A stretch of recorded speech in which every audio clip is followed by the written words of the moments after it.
Bienvenue sur Africa 24 dans cette nouvelle édition de l'Africa Tonight. Voici les titres de l'actualité. Au Soudan du Sud, le gouvernement se montre réticent à signer un accord de paix qui prévoit notamment la mise en place d'un gouvernement paritaire. Il accuse les pays de la Troïka de contrôler le processus de paix dans le pays. Au Cameroun, plus de 3 ans après la livraison de l'infrastructure, le port autonome de Kribi est entré dans sa phase d'exploitation depuis ce 2 mars. Il a été financé à hauteur de 250 milliards de francs CFA.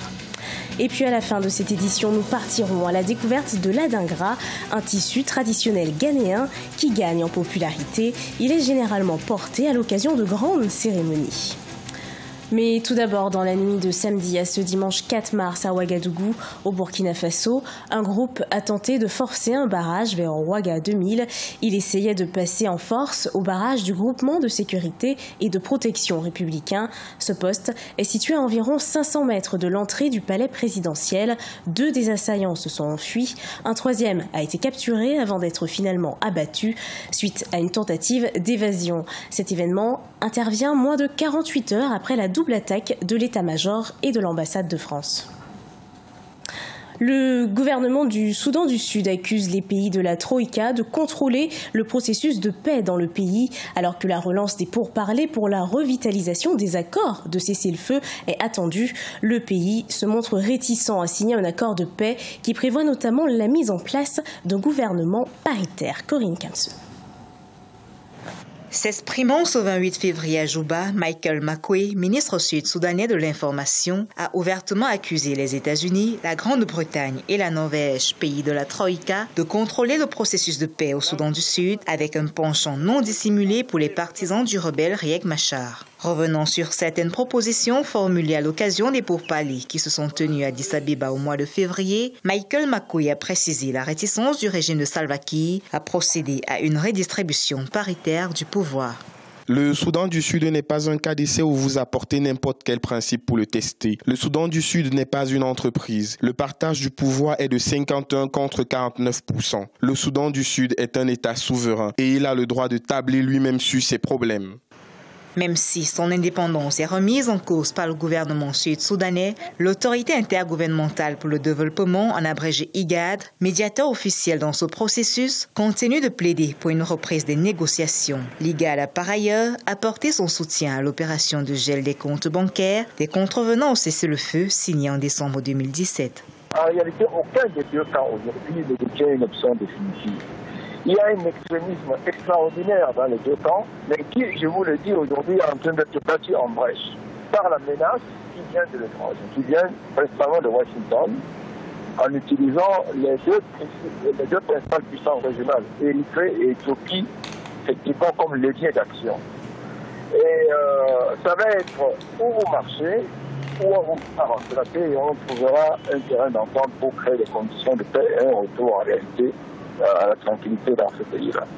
Le Soudan du Sud, qui a déjà fait l'objet de sanctions internationales, pourrait en recevoir de nouvelles. Une probabilité qui ne semble pas effrayer le gouvernement de Salva Kiir, qui oppose un non catégorique à toute reconfiguration qui pourrait mettre celui-ci hors course. Au Kenya, les responsables des violences post-électorales de 2007 seront jugés.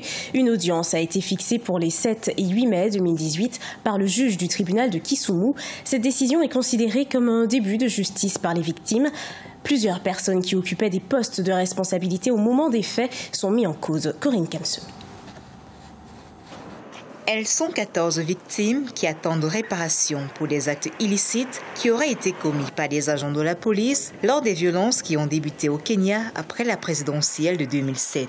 L'audience fixée pour les 7 et 8 mai prochains par le tribunal de grande instance de Kisumu sonne comme un début de justice après de longs mois d'attente. C'est en 2014 que la plainte a été instituée par l'unité médico-légale indépendante et les citoyens contre la violence, 2 acteurs de la société civile qui exigent entre autres la mise en place d'une équipe internationale spéciale au sein du bureau du directeur des poursuites pénales pour garantir transparence et indépendance dans les enquêtes.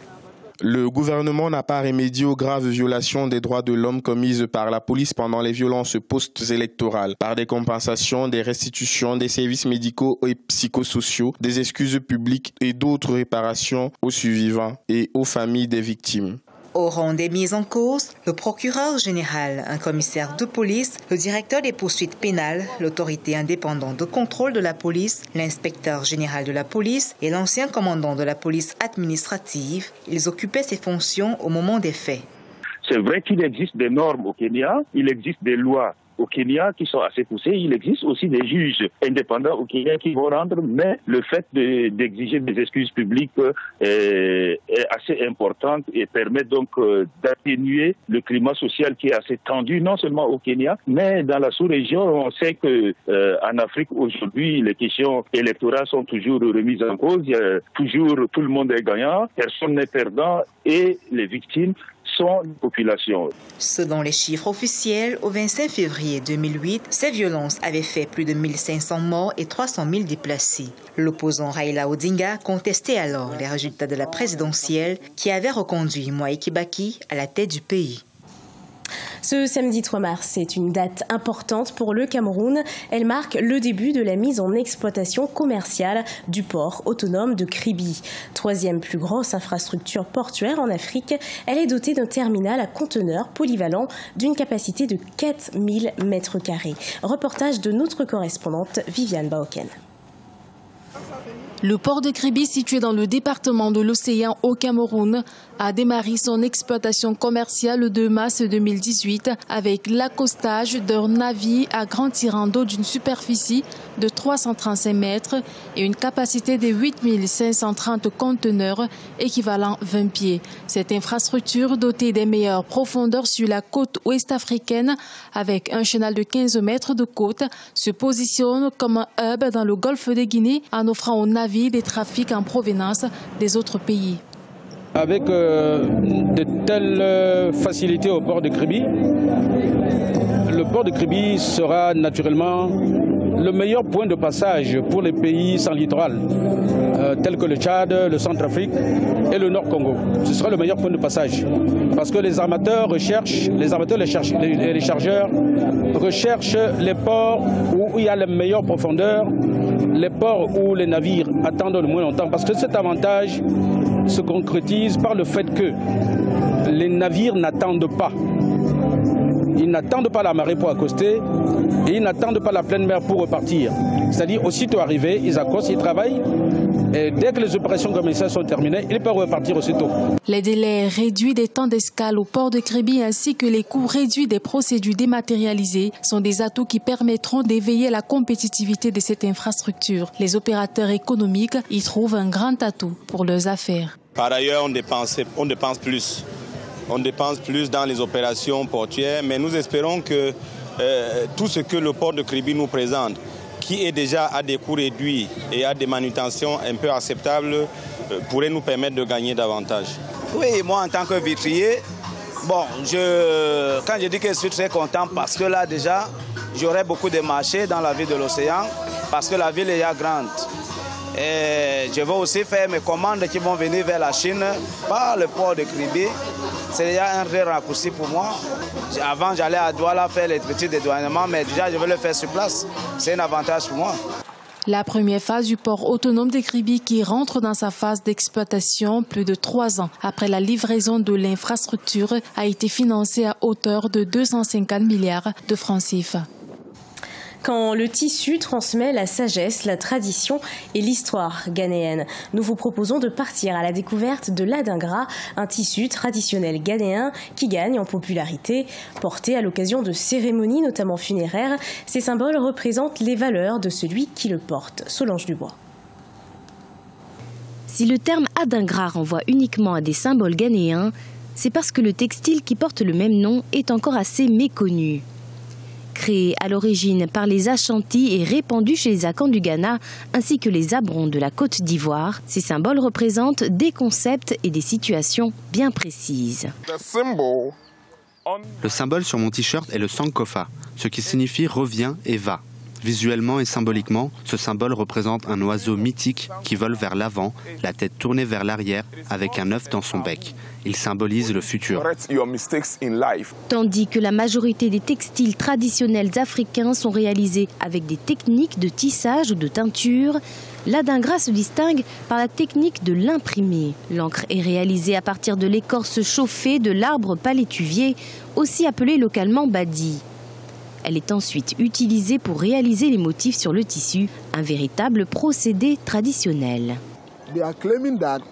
Selon l'histoire de nos ancêtres, un jour, alors qu'on ne trouvait pas de proie, un chasseur se rendit dans la brousse. Il coupa une partie de cet arbre et quand le liquide de l'arbre tomba, cela tacha le chasseur qui ne put se nettoyer.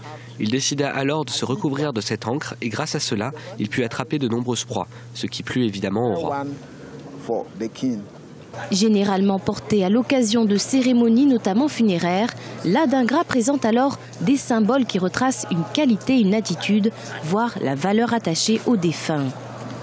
Même si le tissu ne connaît pas encore le développement commercial et touristique des autres étoffes africaines, les symboles sont aujourd'hui de plus en plus utilisés dans des conceptions architecturales. Ce journal a été préparé par l'ensemble de la rédaction. Merci de l'avoir suivi. Retrouvez dans un instant une nouvelle édition de l'actualité sur Africa 24.